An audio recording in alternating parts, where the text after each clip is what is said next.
Majalisar Dattawa ta amince da biyan jihohin Nasarawa da Kebbi kuɗin filayen jirgin da suka gina. Farfesa Jega ya gargaɗi gwamnatin tarayya kan amincewa da shawarwarin IMF da Bankin Duniya. Biden ya yi ta'aziyya ga waɗanda ambaliyar ruwa ta shafa a Najeriya.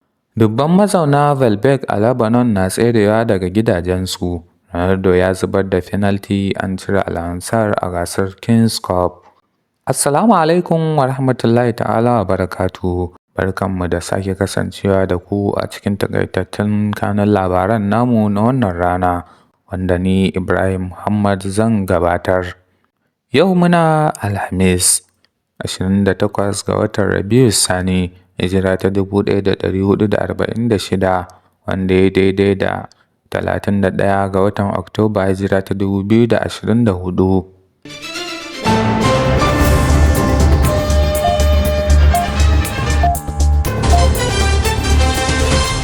To madalla, Majalisar Dattawa ta amince da sababbin ministoci 7 da shugaba Tinubu ya aika mata. Kotu ta hana CBN sakin kuɗaɗen wata-wata daga asusun tarayya ga gwamnatin jihar Rivers. Cibiyar nazarin yadda gwamnatoci ke kashe kuɗaɗe bisa ƙa'ida ta bayyana cewa kimar Najeriya na ci gaba da zubewa sakamakon rashin jagoranci na gari.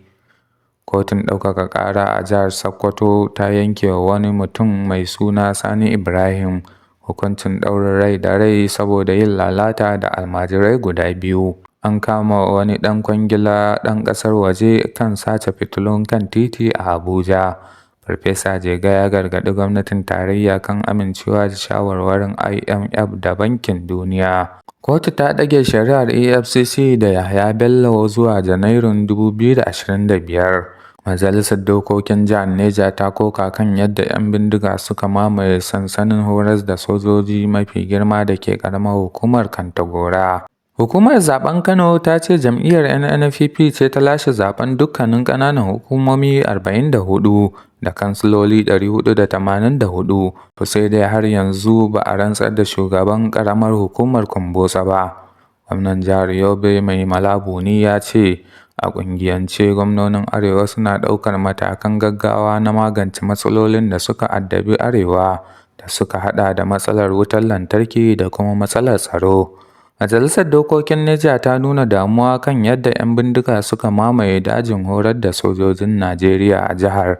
Ministan Makamashi ya ce an samu wasu masu zuba hannun jari da ke sha'awar samar da wutar lantarki megawatt 100 a kowace jiha a arewacin Najeriya a matsayin wata hanya ta magance matsalar wutar lantarki da ake fuskanta a yankin. Rundunar 'yan sandan jihar Imo ta kama wata matashiya mai shekara 17 Chelsea Chidebere, kuma ɗaliba a jami'ar jihar Imo, saboda laifin kisa ƙaryar sace kanta da kashe kanta da kanta. Majalisar Dattawa ta amince da biyan jihohin Nasarawa da Kebbi kuɗin filayen jirgin da suka gina. Babban shugaban cocin Katolika ta Abuja, John Cardinal Onyanka, ya ce dole ne a inganta tsarin mulkin Arewa idan ana so a ga ci gaban Najeriya. Yanzu kuma za mu leƙa ƙasashen ƙetare.